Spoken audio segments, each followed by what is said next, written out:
Il y a un piège, un véritable piège dans lequel on tombe toujours. Quelqu'un affirme une chose que vous savez pertinemment fausse. Vous avez les chiffres, la logique, les preuves irréfutables. Tout est de votre côté. Et là, vous commettez l'erreur. Vous vous lancez dans une discussion. 30 minutes plus tard, cette personne ne se contente pas de croire la même chose qu'avant. Non, elle y croit avec encore plus de conviction. Et vous êtes épuisé, frustré, vous demandant pourquoi vous n'avez pas réussi à la convaincre, alors que votre argument était clairement supérieur. Nicolas Machiavel l'avait compris il y a 5 siècles. Il a écrit que les hommes changent d'avis facilement. Mais ce que peu comprennent, c'est le contexte de cette phrase. Les hommes changent d'avis quand ils n'ont pas d'investissement émotionnel dans leur position. Quand ils ont déjà décidé qu'ils ont raison, tout argument que vous présentez devient du combustible pour leur certitude. Et la science moderne, ça a confirmé exactement ce que Machiavel avait observé. Des chercheurs en psychologie cognitive ont découvert un phénomène qu'ils ont appelé l'effet boomerang. Lorsque vous présentez des preuves qui contredisent les convictions de quelqu'un qui a déjà pris position, cette personne ne change pas d'avis, ses convictions se renforcent. Votre argument fait littéralement le contraire de ce que vous vouliez. Ce n'est pas de l'obstination normale. C'est un mécanisme neurologique de défense.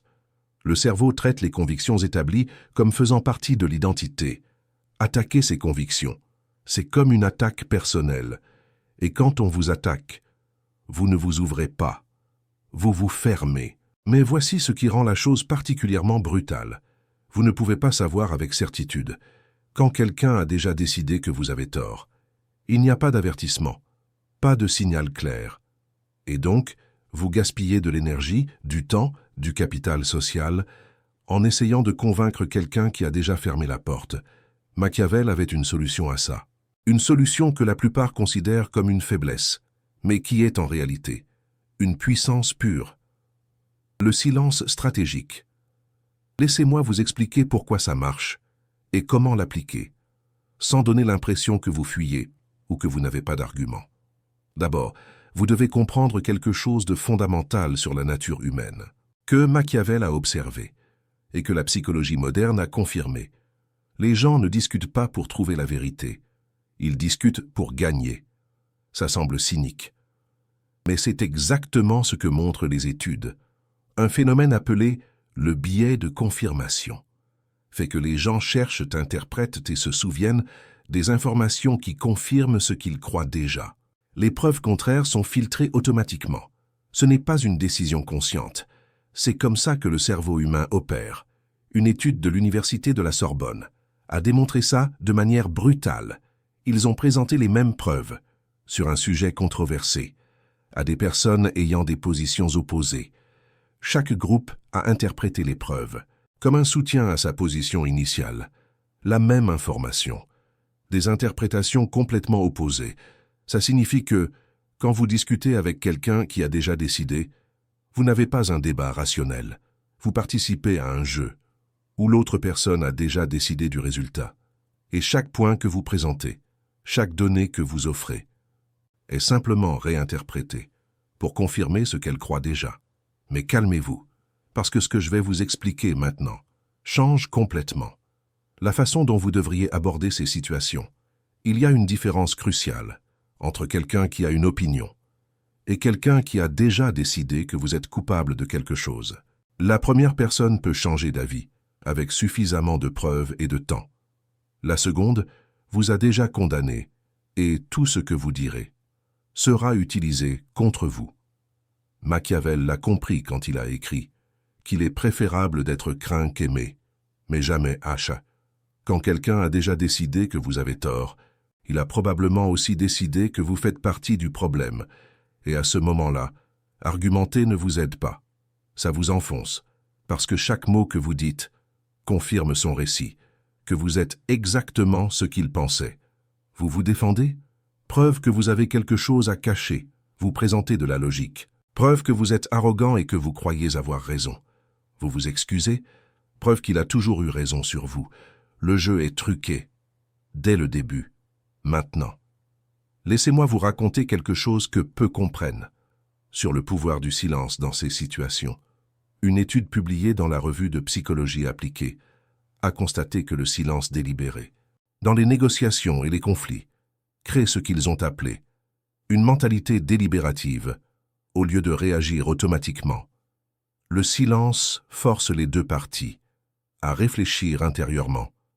Mais voici ce qui est intéressant. L'effet est asymétrique. La personne qui garde le silence gagne un avantage psychologique. La personne qui remplit le silence se révèle plus qu'elle ne le souhaite. Elle perd son sang-froid, et fréquemment. Elle dit des choses qu'elle regrette ensuite. Machiavel a observé exactement ça, quand il a écrit que ceux qui parlent trop révèlent trop. Le silence n'est pas passivité, c'est une manœuvre stratégique qui déconcerte l'adversaire et l'oblige à deviner votre prochain coup.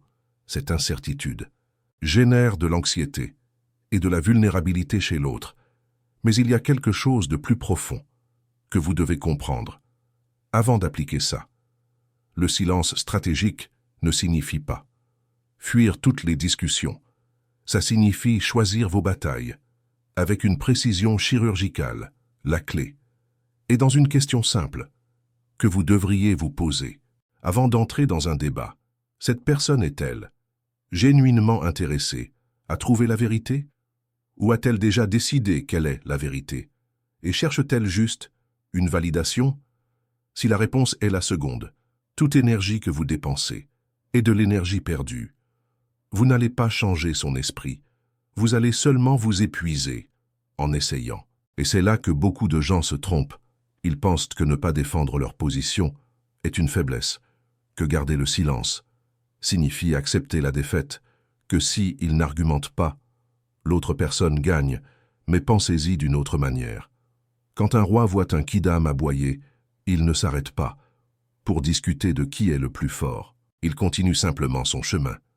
Le quidam peut aboyer autant qu'il veut. Ça ne change pas la réalité de qui a le pouvoir. Machiavel a compris que le vrai pouvoir n'a pas besoin de se défendre constamment. Le vrai pouvoir se démontre à travers des résultats, pas des arguments. Gardez ça à l'esprit, parce que je vais vous expliquer exactement comment appliquer le silence stratégique sans donner l'impression que vous évadez ou que vous n'avez pas de réponse. Il y a 3 niveaux de silence stratégique que vous pouvez utiliser selon la situation. Le premier niveau est le silence de pause, quand quelqu'un vous attaque verbalement ou vous accuse de quelque chose. La réaction naturelle est de vous défendre immédiatement, mais cette réaction est exactement ce qu'il attend.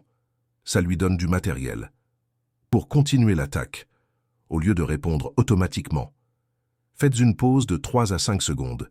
Regardez la personne directement, pas avec agressivité, avec un calme absolu.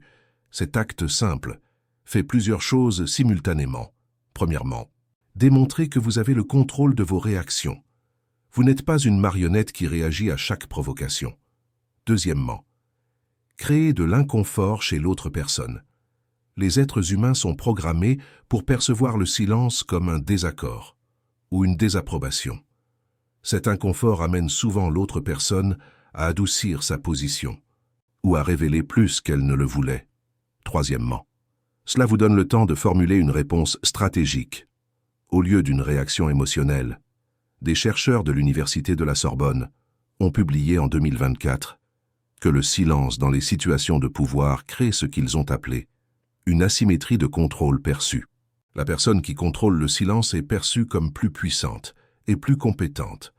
Le deuxième niveau est le silence de désengagement. C'est pour les situations où vous avez déjà identifié que l'autre personne a pris sa décision et qu'il n'y a aucun avantage à continuer. Au lieu d'argumenter point par point, vous dites simplement quelque chose comme « C'est une perspective intéressante » et vous changez de sujet, ou bien « Je comprends votre point de vue » et vous laissez le silence faire le travail. Vous n'êtes pas en train d'accepter qu'ils ont raison. Vous communiquez que cela ne vaut pas votre temps de discuter. C'est d'une efficacité dévastatrice, pour une raison psychologique simple. L'autre personne s'attendait à une bataille. Elle était préparée pour un débat, et soudain, elle n'a personne contre qui se battre. C'est comme se préparer pour un match de boxe, et que l'adversaire quitte simplement le ring. Toute cette énergie préparée n'a nulle part où aller. Et voici ce qui est crucial. Beaucoup de personnes ne peuvent pas tolérer que vous ne vous battiez pas. Elles vont essayer de vous provoquer. Elles vont escalader leurs attaques. Elles vont dire des choses de plus en plus extrêmes, en essayant d'obtenir une réaction. Votre travail est de maintenir le silence.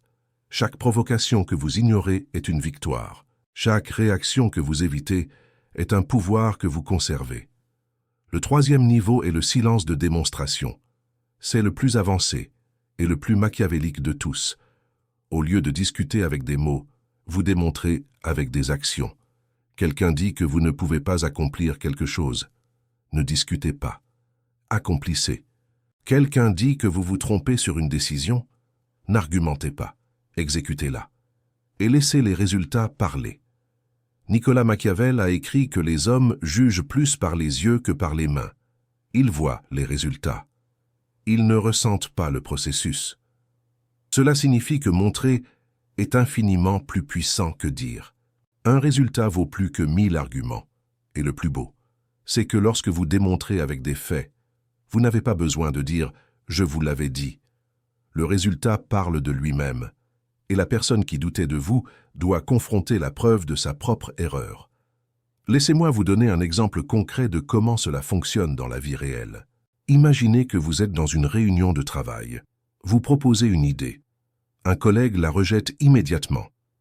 Pas parce qu'il a analysé votre proposition, parce qu'il a déjà décidé que vos idées ne valent rien. La réaction naturelle est de défendre votre idée, d'expliquer pourquoi elle fonctionne, de présenter des données, d'argumenter point par point. Mais observez ce qui se passe lorsque vous le faites. Votre collègue n'écoute pas. Il cherche des failles dans chaque argument. Il réinterprète vos données. Et à la fin de la réunion, il pense toujours exactement la même chose, probablement avec plus de conviction, parce qu'il a maintenant la sensation d'avoir gagné un débat. Maintenant, imaginez l'alternative machiavélique. Au lieu de discuter, vous dites simplement quelque chose comme « c'est un point de vue intéressant ». Ensuite, en silence, vous exécutez votre idée. Quand elle fonctionne, vous n'avez pas besoin de dire quoi que ce soit. Le résultat est là, sauce, visible pour tous, y compris votre collègue. Il ne peut pas discuter avec des résultats. Il pouvait seulement discuter avec des arguments.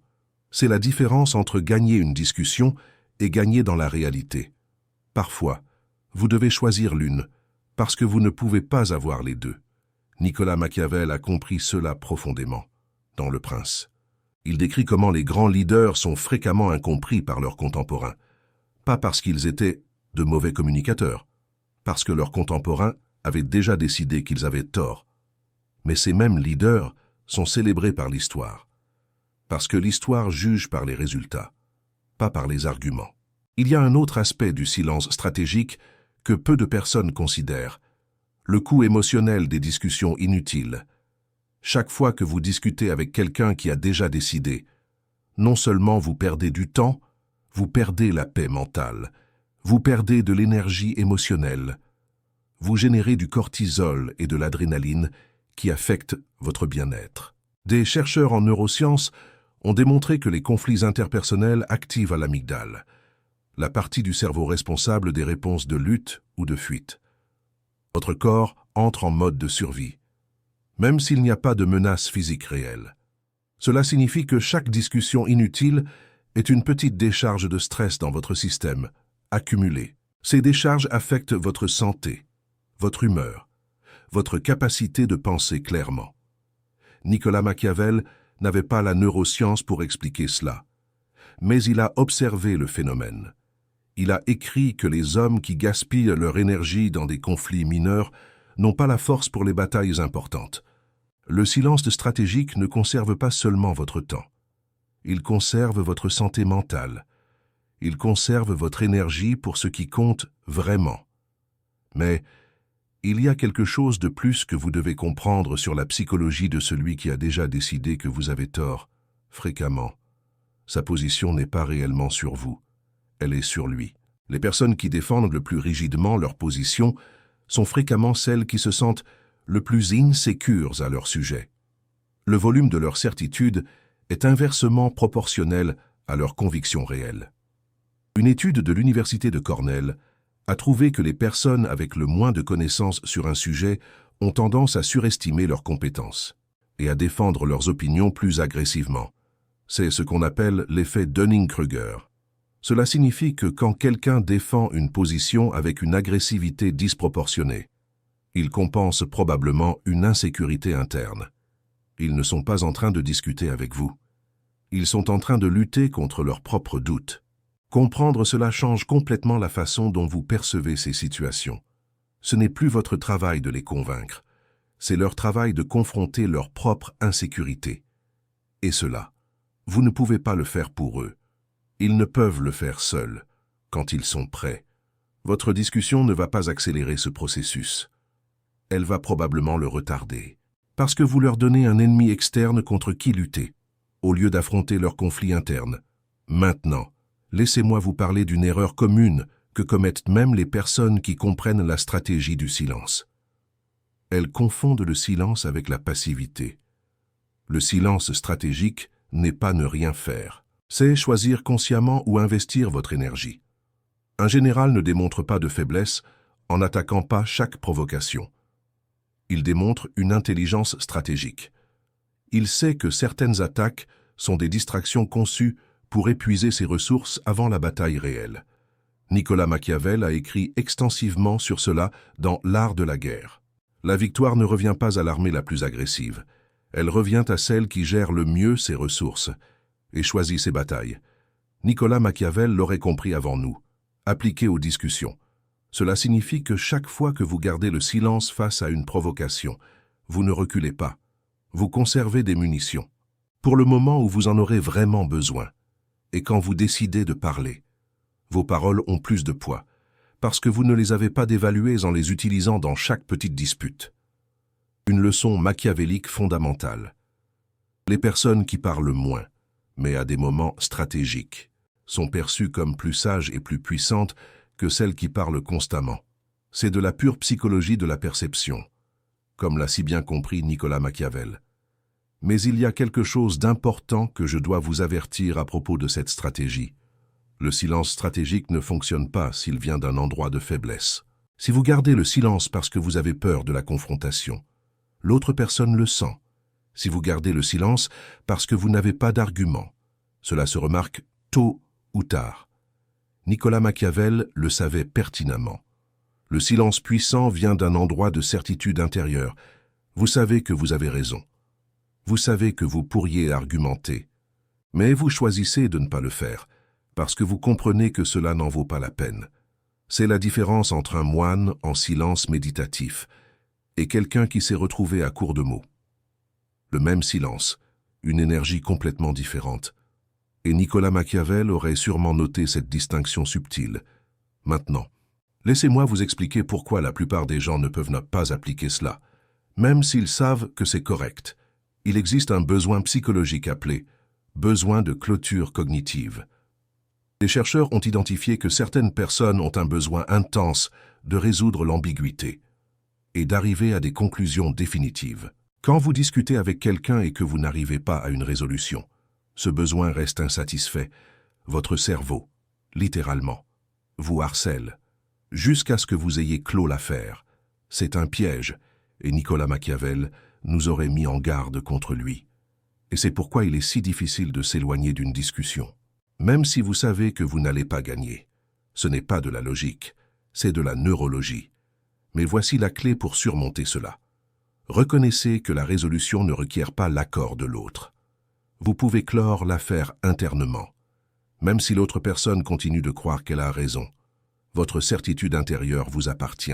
Elle n'a pas besoin de validation externe. Elle n'a pas besoin que l'autre accepte que vous aviez raison.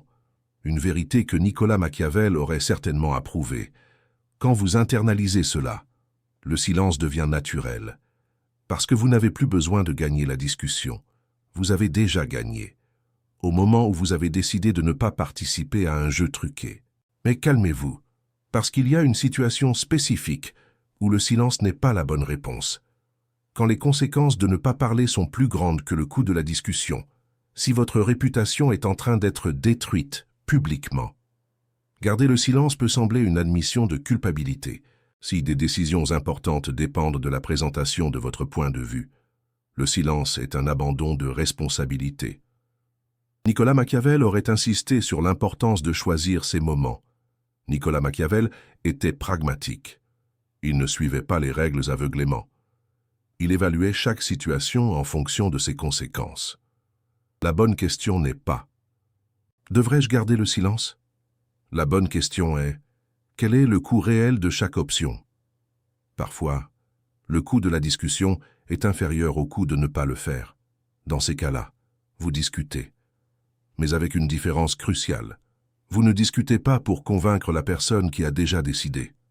Vous discutez pour l'audience qui observe. Vous discutez pour le registre. Vous discutez pour les conséquences pratiques, pas pour changer un esprit fermé. Nicolas Machiavel aurait sans doute apprécié cette distinction. Cela change complètement votre énergie dans la discussion. Vous n'essayez pas de gagner un débat. Vous présentez des informations pour celui qui peut les traiter. Mais laissez-moi vous raconter une histoire qui illustre parfaitement tout ce dont nous parlons. Un cadre, nommé Antoine, travaillait dans une entreprise de télécommunications. Il avait un collègue, Benoît, qui le détestait sans raison apparente. Dès le premier jour, Benoît a décidé qu'Antoine était arrogant et incompétent. Antoine a tout essayé. Il a offert son aide. Il a cherché des projets collaboratifs. Il a présenté ses idées de façon humble. Rien ne fonctionnait. Chaque chose qu'il faisait, Benoît l'interprétait négativement. Si Antoine arrivait tôt, c'était pour impressionner le patron. S'il arrivait tard, c'était un irresponsable. Si ses projets étaient couronnés de succès, c'était de la pure chance. S'ils échouaient, c'était la preuve de son incompétence. Pendant 2 ans, Antoine a dépensé de l'énergie à essayer de changer l'opinion de Benoît. Il discutait lors des réunions. Il justifiait ses décisions. Il cherchait une approbation qui n'arrivait jamais. Jusqu'à ce qu'un mentor lui dise quelque chose qui a tout changé. Il t'a condamné le premier jour. Rien de ce que tu feras ne changera ça. Arrête de dépenser de l'énergie pour quelqu'un qui a déjà décidé du verdict. Nicolas Machiavel aurait probablement donné un conseil similaire. Antoine a résisté au début. Cela lui semblait injuste. Mais il a fini par appliquer le conseil. Il a cessé de discuter avec Benoît. Il a cessé de se justifier. Il faisait simplement son travail et laissait les résultats parler. Et quelque chose d'intéressant s'est produit. Sans la résistance d'Antoine, Benoît a perdu de l'intérêt. Ses provocations ne généraient aucune réponse. Ses critiques tombaient dans le silence. Et petit à petit, il a cherché d'autres cibles pour son hostilité. Antoine n'a pas changé l'opinion de Benoît. Probablement que Benoît pense toujours la même chose, mais cela a cessé d'importer. Parce qu'Antoine a récupéré sa paix mentale. Il a récupéré son énergie. Et il l'a canalisée vers ce qui comptait réellement. C'est ça, le silence stratégique en action. Et Nicolas Machiavel aurait été fier de cette application pratique. Maintenant, laissez-moi vous raconter quelque chose que Nicolas Machiavel a observé sur la nature humaine, qui relie tout cela. Il a écrit que la nature humaine est immuable. On apprend seulement à mieux jouer. Cela signifie que vous n'allez pas changer la façon dont les gens fonctionnent. Vous n'allez pas éliminer le biais de confirmation. Vous n'allez pas guérir l'effet boomerang. Ce sont des caractéristiques fondamentales de la façon dont le cerveau humain fonctionne. Votre seule option est d'adapter votre stratégie à la réalité, pas à la façon dont vous souhaiteriez que la réalité soit. C'est une leçon machiavélique de la plus haute importance. Et la réalité est la suivante. Certaines personnes peuvent changer d'avis avec des preuves et du dialogue. Beaucoup ne le peuvent pas. Votre travail est de distinguer entre les deux et de ne pas gaspiller de ressources dans la deuxième catégorie. Mais il y a quelque chose de plus profond ici, que la plupart des gens manquent. Chaque discussion que vous évitez vous donne de l'énergie pour des batailles qui comptent. Chaque provocation que vous ignorez vous maintient concentré sur ce qui fait réellement avancer votre vie. Nicolas Machiavel a écrit longuement sur la vertu, qu'il définissait comme la capacité d'agir efficacement, pas la vertu morale, l'efficacité pratique. Discuter avec celui qui a déjà décidé n'est pas vertueux. C'est un gaspillage de votre capacité d'agir. Gardez le silence et canalisez cette énergie vers une action productive. Et vertu, au sens machiavélique du terme. Si cette vidéo vous a aidé à voir les discussions d'une manière différente, si elle vous a aidé à comprendre pourquoi tant de fois vous vous êtes senti frustré en essayant de convaincre celui qui avait déjà décidé, alors la création de ce contenu en valait la peine. J'ai passé des heures à faire des recherches en psychologie, à étudier la stratégie, à traduire des concepts complexes en langage pratique, parce que je crois que cette connaissance peut transformer votre façon de naviguer dans le monde, comme Nicolas Machiavel l'aurait souhaité. Si vous voulez soutenir ce travail, le Super Thanks en bas est une façon de le faire. Ce n'est pas seulement un soutien financier, c'est votre façon de dire que ce genre de contenu est important, que la vérité brutale sur le pouvoir et la stratégie mérite d'être partagée. Chaque Super Thanks me permet de continuer à vous apporter ces révélations, de continuer à éclairer les dynamiques de pouvoir que personne ne vous enseigne, de continuer à vous aider à arrêter de gaspiller votre énergie dans des batailles que vous ne pouvez pas gagner. Maintenant, racontez-moi dans les commentaires, quelle a été la discussion la plus frustrante que vous ayez eue avec quelqu'un qui avait déjà décidé que vous aviez tort? Combien de temps avez-vous gaspillé? Qu'avez-vous appris? Je lis tous les commentaires. Et souvent, les histoires que vous partagez sont aussi précieuses que tout ce que je pourrais dire. Vous n'êtes pas seul dans cette situation. Des milliers de personnes qui regardent cette vidéo ont vécu des expériences similaires. Savoir cela peut aider. Et il y a autre chose que je veux vous laisser avant de terminer. La prochaine fois que quelqu'un vous provoque, avant de répondre, posez-vous ces 3 questions. Premièrement, cette personne est-elle vraiment ouverte à changer d'avis, ou a-t-elle déjà décidé? Deuxièmement, quel est le coût réel de discuter par rapport au silence? Troisièmement, si je gagne cette discussion, qu'est-ce que je gagne réellement dans ma vie? Si les réponses sont « a déjà décidé », le coût est élevé, et je ne gagne rien de significatif. Alors vous savez déjà quoi faire. Silence stratégique, énergie conservée, victoire sans bataille. Nicolas Machiavel a écrit que la fortune favorise les préparés. Se préparer à ne pas discuter est aussi important que se préparer à discuter quand c'est nécessaire. Imaginez un instant Jeanne d'Arc. Aurait-elle gaspillé son énergie à débattre avec ceux qui la croyaient folle, ou a-t-elle concentré ses forces sur l'essentiel? La bataille pour la France. La réponse est claire. Rappelez-vous, discuter avec quelqu'un qui a déjà décidé, c'est perdre 2 fois. Vous perdez la discussion parce que vous n'alliez jamais la gagner. Et vous perdez le temps et l'énergie que vous auriez pu utiliser dans quelque chose de productif. C'est comme essayer de convaincre un supporter du PSG que l'OM est la meilleure équipe. L'énergie dépensée est vaine. Le silence stratégique n'est pas de la faiblesse. C'est la décision consciente de ne pas participer à des jeux truqués. C'est la sagesse incarnée par De Gaulle, qui savait quand il était temps de se retirer pour mieux revenir. Nicolas Machiavel le savait il y a 5 siècles. La revue de psychologie appliquée l'a confirmé. Maintenant, vous le savez. La question est de savoir si vous allez l'appliquer, ou si vous allez continuer à gaspiller votre vie dans des discussions que vous ne pourrez jamais gagner. Le choix est le vôtre. Il l'a toujours été. Et maintenant, vous avez les outils pour choisir sapiemment. Le pouvoir n'est pas de gagner chaque discussion. Il est de savoir lesquelles méritent votre énergie et lesquelles non. Choisissez bien. Je vous retrouve dans la prochaine vidéo. Et n'oubliez pas, comme dirait Voltaire, « Je ne suis pas d'accord avec ce que vous dites, mais je me battrai jusqu'à la mort pour que vous ayez le droit de le dire. » Là, mais cela ne signifie pas que je dois perdre mon temps à discuter avec vous.